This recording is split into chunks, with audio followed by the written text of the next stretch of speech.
মানুষ গরিব হতেই পারে, এটা তার নিয়তির লেখা, কিন্তু এই সমাজে তাদের আত্মীয় স্বজনের কাছে তার কোনো মূল্য নেই।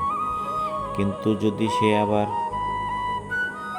পরিশ্রম করে, সেই আত্মীয় স্বজন আবার হাসবে তার পরিশ্রম দেখে। আবার যদি সে একদিন সাফল্যের দ্বার প্রান্তে, তখন আবার সেই আত্মীয় স্বজনই আবার হিংসা করবে। হ্যাঁ, এটাই আমাদের সমাজ, এই সমাজেই আমরা বাস করি।